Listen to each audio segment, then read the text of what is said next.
Assalamualaikum warahmatullahi wabarakatuh. Saya dari kelompok 10 akan mempresentasikan tentang jurnal yaitu yang berjudul Kapasitas Infrastruktur dan Fasilitas pada Kereta Api Angkutan Barang dan Logistik.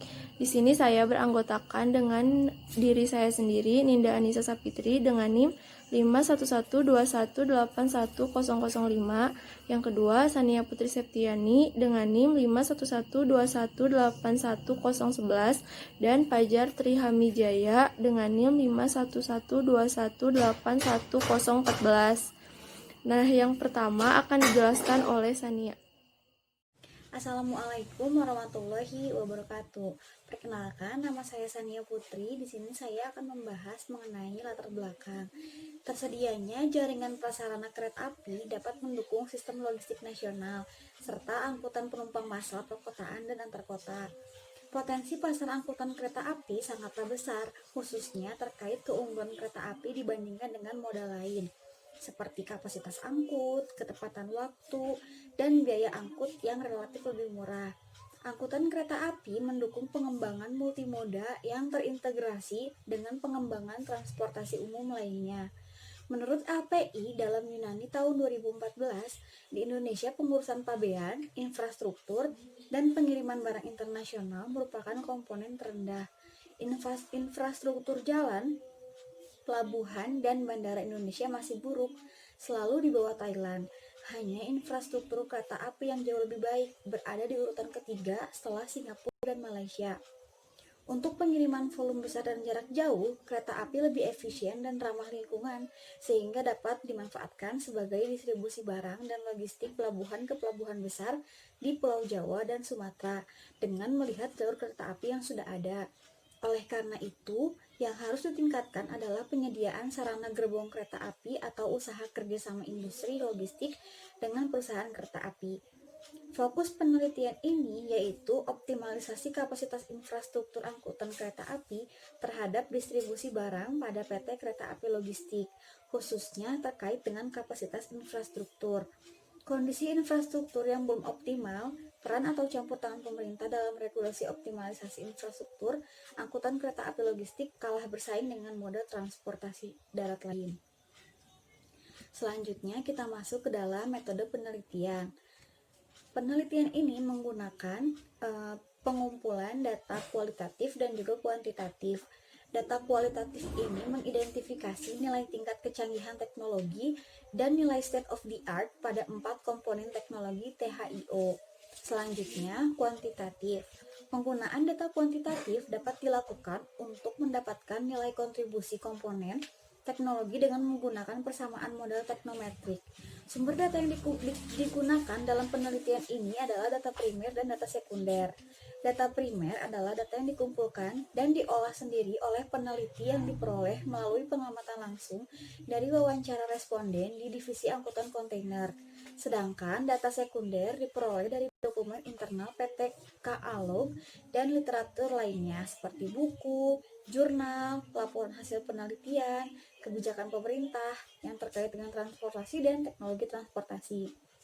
Lokasi penelitian dipilih secara purposif berdasarkan hasil diskusi dengan PT KA-log, yaitu area operasi angkutan kontainer di Terminal Barang Sungai Lagoa, Tanjung Priuk. Pengumpulan data dilaksanakan pada bulan Oktober tahun 2017. Penggalian informasi dapat dilakukan melalui pengamatan langsung, wawancara, dan diskusi. Responden pada penelitian terdiri atas 12 orang pegawai yang terlibat dalam proses operasi angkutan kontainer, yaitu staf pelaksana, supervisor, manajer, serta vice president.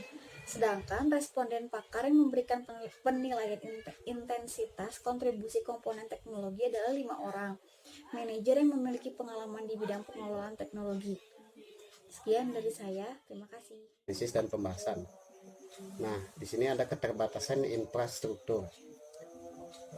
Keterbatasan infrastruktur pengembangan moda transportasi kereta api untuk pengangkutan barang di Indonesia perlu diimbangi dengan pembangunan infrastruktur pendukung yang memadai, seperti terminal dengan fasilitas atau peralatan bongkar muat.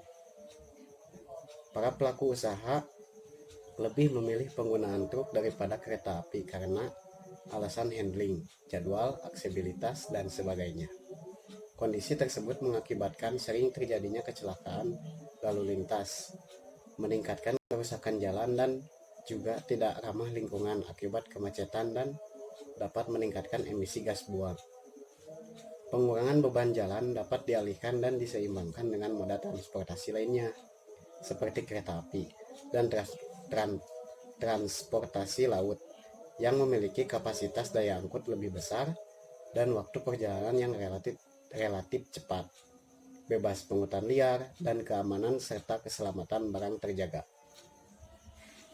Yang ketiga adalah lead time dan harga total pelayanan yang kurang lebih sama dengan truk. Jika semuanya sama, yang dikhawatirkan adalah orang enggan berpindah ke moda transportasi kereta api, walaupun nanti menggunakan jalur ganda. Sebagai gambaran, lead time untuk truk ke Jakarta, Surabaya adalah 3 hari door to door menggunakan truk yang sama. Lead time untuk kereta api juga 3 jam. Nah, untuk yang kedua yaitu peran pemerintah.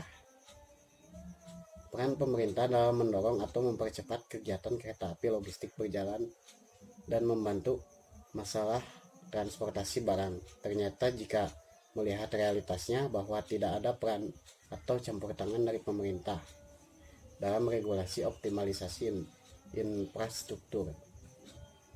Pengembangan jaringan jalur kereta api. Sasaran pengembangan jaringan jalur kereta api di Pulau Jawa adalah mengoptimalkan jaringan existing melalui program peningkatan, rehabilitas, reaktivitas, lintas non-operasi, serta peningkatan kapasitas lalu lintas melalui pengembangan jalur ganda dan shortcut.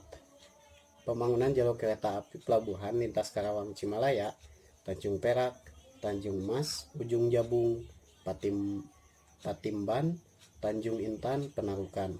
Upaya pengembangan moda transportasi kereta api untuk pengangkutan barang di Indonesia perlu dibarengi dengan pembangunan infrastruktur serta sarana prasarana pendukung yang lebih memadai, serta terminal dengan fasilitas atau peralatan bongkar muat.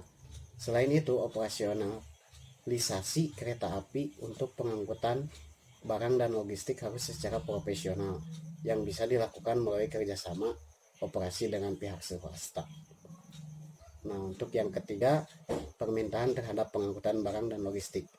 Menurut studi Joris van der Pen atas potensi pasar kereta api di Indonesia pada 2009, penyebab masalah tersebut bisa disebabkan beberapa faktor, antara lain kebutuhan transportasi dalam perekonomian yang tidak statis, makin selektifnya dunia usaha dan orang-orang melakukan perjalanan dalam memilih moda transportasi, serta kurangnya dukungan dan perhatian dari pemerintah terhadap pengembangan infrastruktur kereta api khususnya untuk mendukung industri dalam negeri.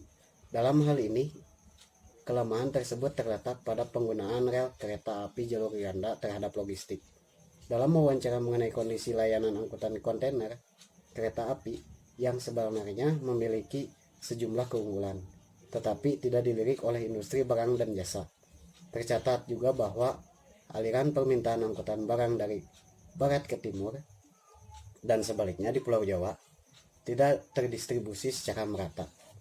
Rencana kereta api logistik dalam pelayanan sudah terlihat, yaitu secara progres sudah ada peningkatan pra dan purna angkutan untuk door-to-door service dengan adanya kolaborasi dengan pihak ketiga. Terobosan produk sudah dilakukan agar para pengusaha atau industri mau menggunakan jasa kereta api logistik, di mana peluang sangat terbuka dengan adanya kolaborasi dengan kawasan industri, pengusaha logistik, dan penerbangan, misalnya Garuda Cargo. Usaha kereta api logistik untuk melakukan kegiatan pelayanan angkutan dengan pembagian dari 4 produksi layanan seperti semen 50%, batubara 20%, kontainer 30%, dan BHP 10%. Produk layanan jasa forwarding hingga saat ini masih mengutamakan FCL, Full Container Load. Namun, kedepannya juga tidak menutup kemungkinan membuka layanan LCL, yaitu Less Than a Container Load. Selain itu, perlu dikembangkan juga area pergunakan transit, yaitu menggunakan rangkaian kereta api. Untuk selanjutnya kita masuk ke materi kesimpulan. Jadi kesimpulannya adalah fokus dan penguatan peran penting PT Kalop dapat diwujudkan pada tahapan free service dan post service serta integrated service berbasis information technology sepanjang rantai jasa layanan distribusi logistik. Melihat rencana induk Perkeretaapian Nasional RIPNAS 2011, ternyata pada saat ini simpul-simpul transportasi dan logistik di Pulau Jawa sampai Bali seperti bandara, pelabuhan, depot, dan pusat-pusat produksi atau industri dan manufaktur belum dihubungkan dengan jaringan kereta api, terutama untuk mengatasi peningkatan beban pengangkutan barang di jalan raya. Infrastruktur di stasiun kereta api belum ada dan letak gudangnya cukup jauh. Upaya pemasaran jalur ganda ini juga tidak maksimal dengan tingginya biaya transportasi dan rumitnya mata rantai distribusi sering memicu gejolak harga pangan dan inflasi. Biaya logistik menjadi sangat tinggi karena belum efektifnya sistem dan mata rantai logistik. Adanya tersedianya dana untuk membangun infrastruktur yang dicanangkan oleh pemerintah dan dukungan pemerintah juga sinergi melalui dukungan pihak swasta melalui proyek pembangunan rel-rel kereta api dengan open management dan adil agar distribusi barang berupa logistik sampai ke tempat tujuan secara tepat waktu, yaitu dibangunnya infrastruktur rel yang lebih efisien dan efektif. Nah, sekian dari presentasi dari kelompok kami. Terima kasih, maaf bila ada kesalahan.